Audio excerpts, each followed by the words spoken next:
अस्सलामुअलैकुम फ्रेंड्स, की हाल है तुहाडा। उम्मीद है तुसीं सारे खैरियत नाल होवोगे।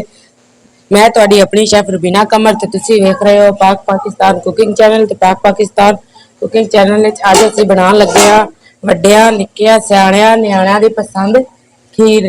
खीर एक अलग तरीके नाल अज बनानी तुहानूं सिखा रहे हैं। ये मेरे को 5 किलो दुध हैगा।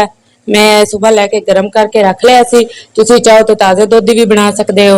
यह साडे चीनी हैगी है, चीनी साडे कोल एक पाइया चीनी हैगी साडे कोल। यह साडे कोल 2 इलायचियां ने, यह साडे कोल थोड़े जे बादाम ने ते एक पाइया साडे कोल चावल ने।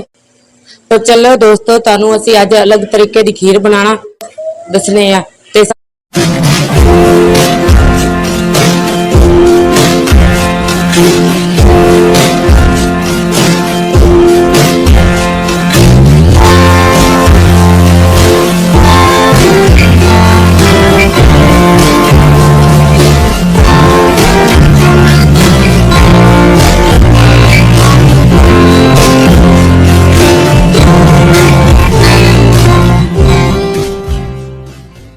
तो पहले असीं अपना चुल्हा जलाने आ। बिस्मिल्लाहिर्रहमानिर्रहीम। हुण असीं सब तो पहले इहदे विच चावल पावांगे दुध दे विच ते इन्हां नूं पकावांगे। असीं एक पाव चावल इहदे विच पा रहे हैं बिस्मिल्लाहिर्रहमानिर्रहीम खीर दे विच, ताकि खीर साडी सोहणी पके। जदों पकेगी तो तुहानूं पता लग जाएगा कि किड्डी सोहणी। चावल असीं सारे पा दित्ते ने ते हुण असीं इहनूं अच्छे तरीके पकाने हैं। पका के जदों खीर बनन ते आई फिर तुहानूं विखाने हैं। तो चलो फ्रेंड्स, साडी हुण असीं चावल इहदे विच पा दित्ते ने दुध दे विच। हुण असीं इन्हां नूं पकावांगे ते जिन्हां लोगां नूं साडी वीडियो चंगी लगदी है वो सानूं लाइक करन, सबसक्राइब करन ते नाल ही बैल आइकन नूं भी दबावन, क्योंकि इस तरह तुहाडा प्यार साडे तक पहुंचदा रहेगा ते तुसीं ज़्यादा तो ज़्यादा साडी वीडियो वेखा करो ते दूसरिਆਂ अगे शेयर भी कीती करो। साडे चैनल में सपोर्ट करो। अगर तुहानूं तुहाडा दिल करदा है कोई रेसिपी सीखण वास्ते ते सानूं कमेंट्स बॉक्स विच दसो ते असीं तुहानूं ओह बना के दिखावांगे। ते जे अगर कोई तुहाडी रवायती डिश हैगी ओह भी सानूं लिख के भेजो, असीं ओह भी तुहाडी फरमाइश पूरी करन दी कोशिश करांगे।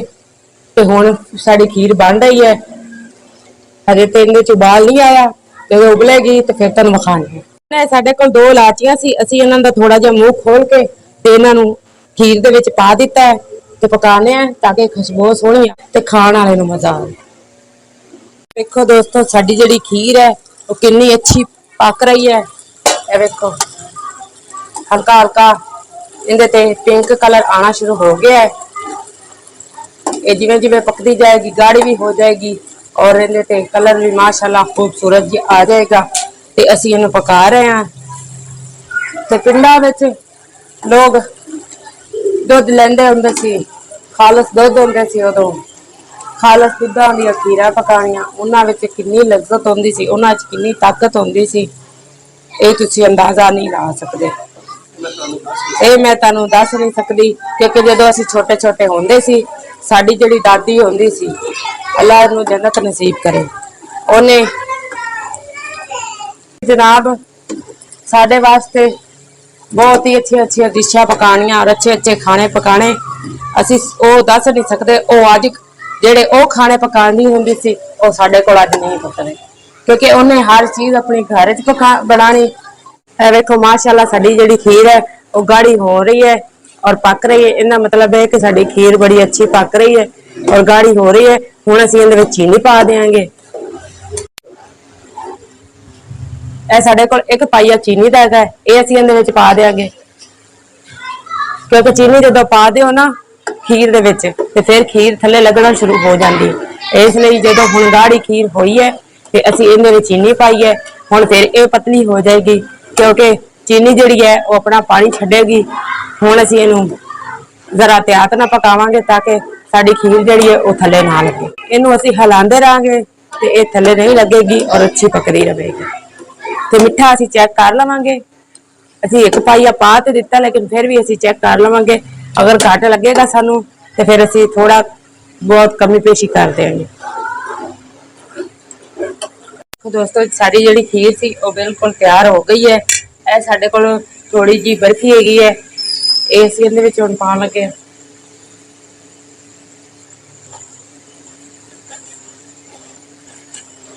इहनूं अच्छी तरीके मिक्स कर लांगे, हिला के पका लांगे।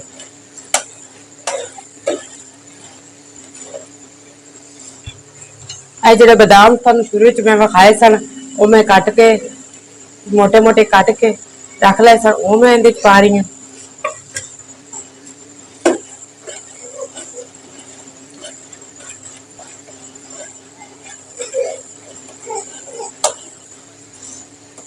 ਹੁਣ ਇਹਨੂੰ 5 ਮਿੰਟ ਤੱਕ ਅਸੀਂ ਪਕਾ ਲਾਂਗੇ,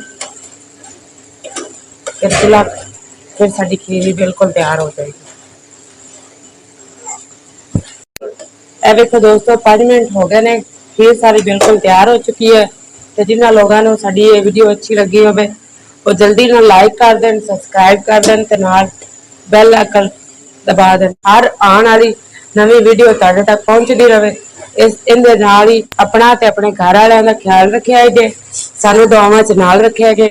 ਅਗਲੀ ਵੀਡੀਓ ਤੱਕ ਲਈ ਇਜਾਜ਼ਤ ਦੇਵੋ। ਅੱਲਾਹ।